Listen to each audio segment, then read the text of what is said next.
All right, we're back. Hey, how you doing? Hi, VC. My name is Jamie, and hopefully you had yourself a nice weekend.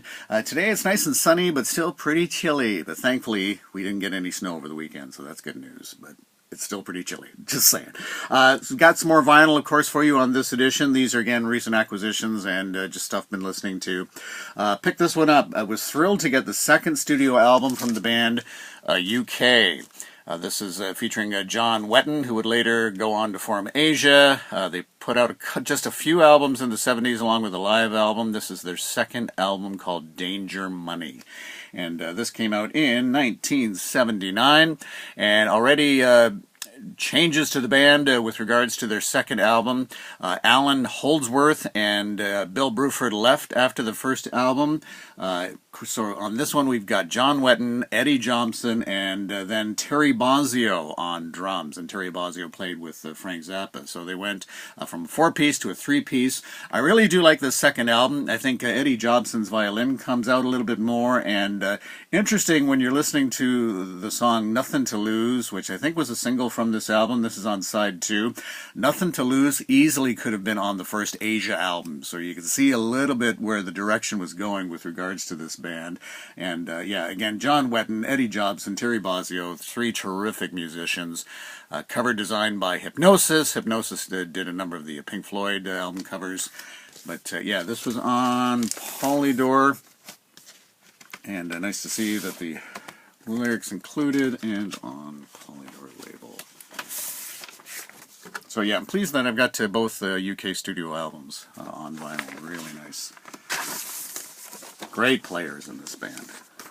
And speaking of great players, we got Chris Squire, Fish Out of Water. Of course, the late Chris Squire of the band Yes, and he put this album out in 1975. Didn't release another solo album until I think 2007, a Christmas album. But this is his solo album from the 70s. This was made at a time when the Yes members were making solo albums, a bit of an inactivity with the band. Great album, great prog rock, and he surrounds himself with fantastic musicians on this one. You got Bill Bruford on drums, Mel Collins on saxophone, Patrick Moraz on organ and bass synthesizer. Of course, Patrick Moraz would later be a Yes member. And then Pete Sinfield doing some of the lyrics. Of course, Pete Sinfield with King Crimson. So, yeah, surrounding yourself with some good musicians. And Chris Squire, great bass player, but often his vocals are quite underrated. I think he's a great vocalist, and it's amazing now that Chris Squire has passed on.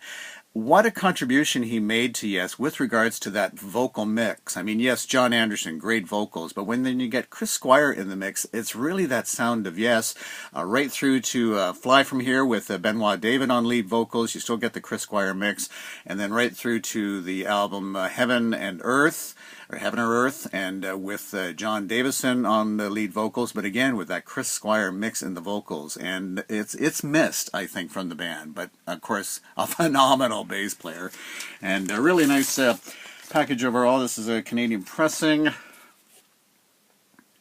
nice gatefold there, and inside, show you the on Atlantic, and there you go. So Chris Squire. Certainly sadly missed. Great bass player and a great vocalist overall. Okay, a little something from the 80s. This is their debut album. This is Bruce Hornsby and the Range and The Way It Is. And I still really like this. I think Bruce Hornsby's a great singer, great piano player. And what an awesome debut. Like On the Western Skyline, Every Little Kiss, Mandolin Rain, and The Way It Is. And I know these guys got played to death on radio, but if you just kind of go back to the music and listen to it sort of with open eyes or open ears, great debut. Overall. And it's interesting that Huey Lewis produced 3 of the tracks on this one. Of course, Huey Lewis would also then do the song Jacob's Ladder, which was a Bruce Hornsby song. But and it's interesting, certainly in terms of some of their subject matter, that it's amazing that they became such big radio hits. Like certainly The Way It Is, deals with some serious topics on the RCA label. And when you consider this came out, what was it, 1986, and you think about the other music that was on the radio in 1986. So this was certainly, a little bit different, at least in terms of getting some radio exposure, that sort of thing. All right, we've got The Guess Who and Wheatfield Soul. This is from 1969. This was their fourth album, but this is the first one to feature what became the classic lineup, Burton Cummings on lead vocals. And yeah, this features the massive hit These Eyes. This was their fourth album, and their albums weren't really taking off other than Shakin' All Over. Chad Allen had left the band, and then Burton Cummings lead vocals, but when they released the song These Eyes, that just put them on the map, and there was no looking back after this.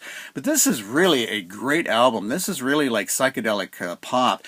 These Eyes, not necessarily indicative of the album, but Friends of Mine, that clocks in at 10 minutes, is definitely Burton Cummings doing his best Jim Morrison, but it's got a really nice psychedelic sound.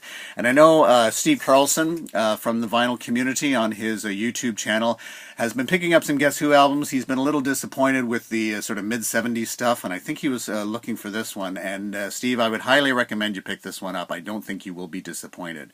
And this was on RCA, but this I think is an early pressing because this is on the Nimbus 9 label, and it's in very nice condition. Not the original sleeve, but as you can see, but yeah, the classic Nimbus 9 label. And I didn't know initially, but you know, with this picture, but the band members are here. So you got Randy Bachman, and then you got Burton Cummings there, Jim Cale there, and Gary Peterson there. So great album from 1969, recorded late '68, Wheatfield Soul. Very nice example of the Guess Who if you're picking up an album. Okay, we got some more 80s stuff. We got Howard Jones, Dream into Action. And why not? Howard Jones, you know, great 80s songs like Things Can Only Get Better. Of course, you love the hair. And the song No One Is to Blame. And of course, this is the album version. Phil Collins would then remix the song, adding his vocals and drum work to the song, which became then a massive hit. But yeah, Howard Jones, this came out in 1985. And Howard Jones, you know, he's cut his hair, but still going, still performing. Even performed in Stratford not too long ago, which was a surprise. Yeah, and just nice 80s pop overall. Okay, going back a few years for this one, but certainly should be in everyone's collection, Elvis Presley, The Sun Collection. Now, this is a reissue of Best Buy series, and you know, for That's All Right Mama and Blue Moon of Kentucky alone. So this is Elvis's Sun Sessions before he went to RCA with Sam Phillips producing, and just that slap back, that echo sound, the birth of you know, rock and roll, if you will. I know that can be argued, but man, you cannot undervalue or underrate the music that is on this. And this pretty much collects all his pretty much his Sun records without going into the alternate takes and things like that. But you got Baby Let's Play House, Mystery Train, his version of that song, wonderful. Also Blue Moon. A lot of ballads on this one. I mean, he does have some rock and stuff, obviously, like That's All Right Mama and Good Rockin' Tonight, but certainly when he was recording for Sam Phillips at Sun Studios in Memphis, Tennessee, he was doing a lot of ballads, and it was really Sam Phillips who kind of nudged him into doing a little bit more upbeat and rock and roll kind of stuff. But man, I mean, the phenomenon and the influence of these recordings alone. But yeah, just a great, in terms of just a one album kind of thing. Can't go wrong with this one. Elvis, The Sun Collection. Wonderful, wonderful stuff. Picked this up, haven't had a chance to listen to it because I picked it up and it was actually a sealed copy. This is a band you're likely not familiar with, the Halifax Three. This came out in 1963, and as you can see, it's, you know, it's full-on folk music. Nice harmonies, nice folk music, but you might recognize that guy, Denny Doherty. And of course, we go on to with the Mamas and Papas, and of course, massive hits after that. And he was known as Dennis Doherty on this one. But yeah, East Coast boy, the Halifax Three. But this is a sealed copy. I think this it's a later issue. But yeah, it's a sealed copy, so I haven't cracked it open yet. I've heard a few of the tracks on this one, and it's a nice kind of folky kind of album. Okay, I think I got one more for you. Something new. This is a band out of Toronto called Pew Pew Pew, and this is their 45, or called Passed Out, but there are 3 tracks on this 45, and Emmett O'Reilly is a part of the band, and they're based in Toronto, and Emmett is good friends with my son Malcolm, and when Malcolm was visiting not too long ago, they were able to get together in Toronto, and yeah, Malcolm got a signed copy from Emmett on this one. And if you like punk or sort of power punk, I mean, I think it's fair to say if you like Green Day, you'll like these guys. The song Passed Out is on the A side, but there are 3 tracks on here. And I think this is their first vinyl. They've had everything available on CD. They've been together for a few years. But this, I think, is their first vinyl release. And it's great. They got a great sound overall. As I say, kind of power punk, if you will, or pop punk, if you will. Very enjoyable.